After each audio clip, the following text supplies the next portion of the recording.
بيبدأ فيلمنا مع ماكس اللي بيشتغل في أنظمة الأمان والحماية وبيروح على شركة يركب لها نظام الأمن بتاعها، ومعاه المدير بيراقب الموضوع. ماكس حب يجرب شغله ويوري المدير إن كله ماشي تمام، وبعدها قلع الحزام عشان فيه قطعة معدنية وحطها. وأول ما جرب النظام حصلت قفلة كهرباء في المكان كله، والمدير بصله بتوتر. فماكس حاول يداري الغلط الوظيفي اللي عمله وغير الموضوع على طول. المهم اداله كلمة السر الخاصة بنظام الأمن، والراجل انبسط من احترافية ماكس وحاول يعرف منه الكهرباء هترجع للشركة امتى قبل ما يمشي. لكن ماكس خلع منه بشطارة وساب الشغل ده للكهربائي. وبعد كده بنشوفه عند الفندق اللي ساكن فيه وبيعمل تشيك اب، وبيكون حاجز تذكرة طيران بتعرفه فيها الموظفة على المواعيد. لكن فجأة بتديله طرد غريب جدا، وأول ما بيختلي بنفسه في أوضته بيفتحه على طول وبيلاقي جواه صندوق رصاصي. أول ما بيفتح الصندوق بيلاقي جهاز غريب جدا زي ما يكون تليفون بس ما بيطلعش كده. أول ما بيفتح الجهاز التسجيل الآلي بيتكلم. المهم إنه ركنه على جنبه وفتح التلفزيون، ولما جه يدخل الحمام سمع صوت رسالة جاية من الجهاز، والرسالة بتعرفه إن أسعار الفندق اليومين دول هتبقى بنص التمن. اتصل ماكس يتأكد من الموظفة وطلع الكلام حقيقي، وفي وقتها على طول مد القعدة اليوم كمان.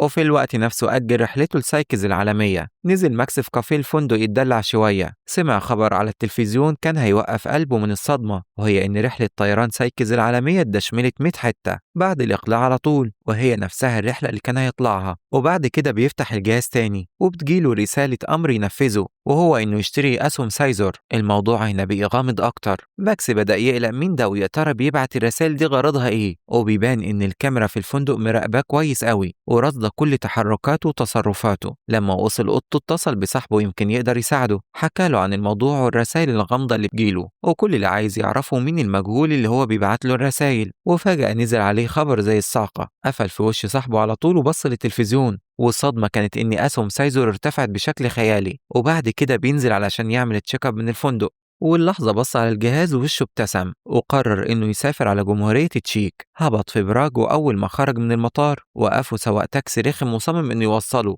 وبعد ما ركب معاه جات له رسالة تحير شوية، وهي إن الثروة مستنياه في براغ، وأمر تاني إنه يروح على فندق الإمبراطور. السواق لما شاف الجهاز في إيد ماكس اداله كارت محلي فيه قطع غيار للجهاز ده لأنه ما نزلش السوق أصلا، وفهمه إن في نظام تحديد المواقع. ماكس لحد دلوقتي شاطر وبيسمع أوامرهم في كل شيء، وكاميرات المراقبة في كل حتة بترصد حركاته. وصل على الفندق على طول ودخل عشان يحجز أوضة، بس في آخر لحظة اتغر قوي وحجز جناح كامل. وبنشوف بعد كده رسالة مكتوب فيها جهاز 13. اتشيك ببدلته المحترمة ونزل على صالة القمار وعمال يبص يمين وشمال ومنبهر بالأجواء. وفي الآخر قعد يدور على جهاز رقم 13 بس لقي عليه واحد، وعشان يقوم الراجل اللي عليه دفع له فلوس. وبنشوف بعد كده مكان كبير ومليان كاميرات، واحدة منهم عينها على ماكس ومحدش لسه قادر يعرف غرضهم ايه. المهم انه كسب في الجهاز رقم 13، وده خلى الناس خلف الكاميرات اللي بتراقبه مستغربين وحاولوا يدوروا على اي معلومات تخصه في الكمبيوتر بتاعهم. وطلع شوية المعلومات اللي هي تحركاته وسعره ووجوده في الفندق وكده. لكن لما دوروا على معلومات عن حياته ما طلعش ولا معلومة عنه حتى في الانتربول، وكأنه شبح ملوش وجود. والظاهر اللعب لسه ما انتهاش. الجهاز قال له يلا على لعبة بلاك جاك،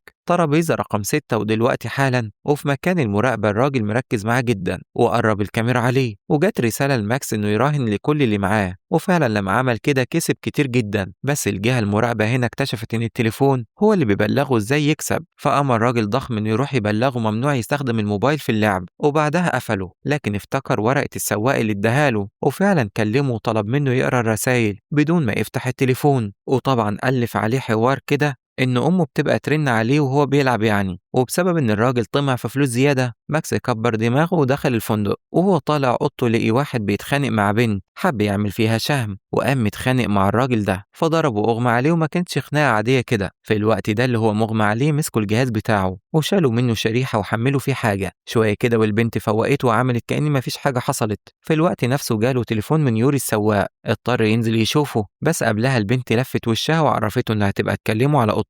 وعلى الجانب التاني بنشوف الجهة المراقبة بتحاول توصل لسجل الرسائل اللي بتوصل لماكس، لكن ما وصلوش لحاجة، وكأن الرسائل دي بتتبعت من الهوا. حتى هم نفسهم عارفين إن ده مستحيل تقنيا يحصل. المهم إن ماكس نزل يشوف يوري في الباركينج، وعلى طول خد التليفون منه وظبطه وخلى الرسائل تبقى مسموعة، وده عن طريق سماعة صغيرة، يعني كل الرسائل هتوصل لماكس هيسمعها. وفعلا أول ما لبس السماعة الرسائل بقت بتوصل صوت، وأولها إنه يروح الجناح الشرقي من الكازينو، ولما راح عند لعبة معينة ربح فيها مبلغ كبير قوي. لكن فجأة الراجل من غرفة المراقبة أمر حراسه إنهم يجيبوه. هو أول ما سمع الكلمتين دول جري بسرعة جدا برغم إنه مش فاهم حاجة، وفضل يجري لحد ما جه واحد شقلبه على الأرض ومسكوه، واتضح إن الراجل ده أصلا مش تبع الجهة المراقبة في الكازينو، واتخانقوا مين اللي ياخده. بس النهاية الراجل تبع جماعة اسمها FBI هو اللي خده، وبعدها ودوه على مكان مهجور وهم مغميين عينيه وعايزين يعرفوا حكاية التليفون إيه. الراجل ما كانش مصدق أصلا إنه ما يعرفش حاجة عن التليفون، فألف له حكاية غريبة كده إنه اشتراه أونلاين ببطاقة واحد اسمه سيتيو،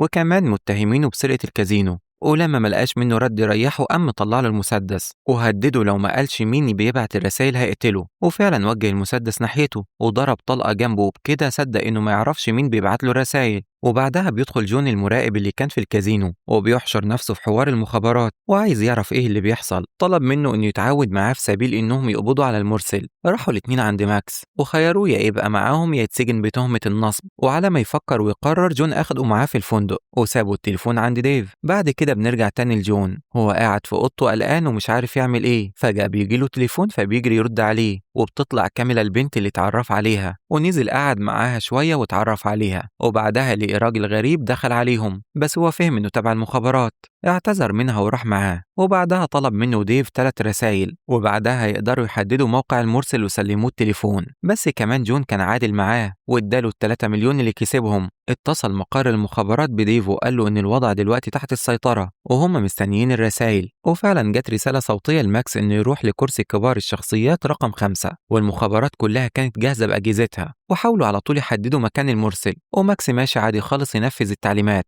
واخيرا قدروا يحددوا ان الرسائل جايه من الولايات المتحده. وفضل ماكس مكمل لعب لحد ما فجاه قام ولقي رساله جايه له ان ده تحذير لو قفل التليفون مره تانية هيموت. فجاه المخابرات ادت امر يوقفوا كل عمليات المراقبه ويقفلوا كل الاجهزه، وعملوا كده فعلا. وبعدها جابوا ماكس وديف قال له ان كل حاجه انتهت وهو مش فاهم حاجه. ولما سأل جون قال له إن الوضع تبع إيشلون، ودي شبكة أقمار التجسس الصناعي، يعني الشخص اللي بيرسل ده بيستخدم وكالة الأمن الوطني، وده شيء خطير جدا. راح رئيس المخابرات وقال لموظف إن الجهاز اتعرض للاختراق ولازم يعرفوا مين عمل كده. جون راح لرئيسه يحكي له اللي حصل وإن المخابرات ما وصلتش لحاجة، فطلب منه إنه يراقب ماكس. وبعد كده بيمارس ماكس حياته عادي، وبيقابل كاميلا في بيتها وبيتكلموا عن أحلامه وطموحاته، وبيفضلوا يتكلموا إنه ما عندهوش طموح معين، هو بس عايز يكون بيعمل حاجة تفيد الناس. وبيقضي اليوم عندها والصبح بيتصل حد عليها وبيسألها عنه فبتجاوبه بس بعيد عن ماكس. وفجأة بتحصل حادثة لواحد جديد بتتبعت له رسائل. المهم إن ماكس لسه في بيت كاميلا وفاتح الكمبيوتر بتاعها وبيقرا عن إيشلون وقد إيه هي واصلة وتقدر تراقب الناس في بيوتها. لكن كاميلا غلطت غلطة صغيرة لأنها وهي بتكلمه ذكرت البلد اللي هو منها برغم إنه أصلا ما قالهاش. ولسه بيسألها أنت تابع مين بالظبط، بصت ولقت قناص واقف وبسرعة قالت لماكس ينبطح. وفضل القناص يضرب في البيت وبعت ناس بأسلحة عشان يخلصوا عليهم الاتنين، ومن ذكائها مسكت سلاح حاد طويل ودخلته في الباب فدخل على طول في راس واحد منهم، أما التاني قدر إنه يدخل لكن كانت هي خلاص استخبت. وهنا بقى قررت إنها تتحرك وجريت بسرعة هجمت عليه وكانت هتتخنق لولا ماكس أنقذها، وبسرعة قامت كامل قتلته. ماكس شايف الموقف ومرعوب ومش راضي يسيب المسدس من إيده، وحس بحد واقف ورا الباب وبيطلع جون. الغريب بقى هي المكالمة اللي جات له واللي بيبلغه إن ماكس والبنت اللي معاه هربوا بعد ما قتلوا 2 من رجالته، معنى كده إن القتلة دول تبع المخابرات. وبنشوف بعد كده مكان الحادثة اللي حصلت. ديف بيمسك التليفون من على الأرض وبيلاقي عليه رسالة مكتوب فيها أنا عايز ماكس وإلا هتموت. بعدها جون بياخد ماكس في عربيته وبيكون فاكر إن صاحب التليفون هو اللي حاول يقتله، لكن جون صحح له المعلومة وعرف إن المخابرات عايزة تخلص منه وكمان ما يقدروش يستخبوا منهم لأنهم كده كده هيجيبوهم. اقترح عليه يكلم يوري، هو قبل كده قايل له إنه يقدر يعرف مين بيبعت الرسائل دي بس في بلده موسكو. هنا بقى نزل ماكس من العربية، بس لما جون فكروا بإن حتى مش معاه التليفون بتاعه بس عرفه إنه نقل كل المعلومات اللي عليه، فشاركوا جون وخلاص. ماكس برضه كانت عليه العين من كاميرات المراقبة، وفي مقر المخابرات دبة النملة بتوصل، فالموظف جري على رئيسه وقال له إنهم سافروا على موسكو، والرئيس ما كدبش خبر، قال على طول لديف. المهم إنهم ركبوا تاكسي وراحوا على العنوان اللي في البطاقة، ويوري الصراحة كان مرحب جدا بماكس، لكنه قلق لما شاف معاه جون، بس ماكس طمنه وقال له ده أمان ما تقلقش منه. جون أول ما دخل البيت مسك يوري وقال له أنت اللي بتبعت الرسائل، ما هو مش كل حاجة صدفة. الراجل كان لازم يدافع، فمسك الفلاشة وعليها كل المعلومات، وحط لنفسه فرصة 3 ساعات، لو ما عملش حاجة يبقى له الحق يقبض عليه. خرج جون ومعاه ماكس يتمشوا شوية في البلد، وحكى له إنه كان فرد من المخابرات، بس اتدخل في المالوش فيه فاترفض. المهم خلصوا مشي وقرروا يرجعوا ليوري، وأول ما فتح لهم الباب كان وشه جايب 100 لون، واضح إن الإجابة مش هتكون على هواهم. المهم دخلوا وهما مستنيين يعلن عن اسم شخص معين. المفاجأة كانت أغرب من إنهم يتخيلوها، يوري صارحهم بإن إيشلون نفسها هي المرسل. من الآخر محدش بيبعت الرسائل دي، ده برنامج تجسسي ضخم قادر يتلاعب في سيستم المخابرات غصب عنهم، وما يقدروش يتحكموا فيه، وده دايما مخليهم يدوروا ورا الموضوع. المهم جون بصريح العبارة كده قال له أنا مش مصدقك، اديني دليل على الأقل. وبعد كده عشان يقنعه حاول بالراحة كده يفهمه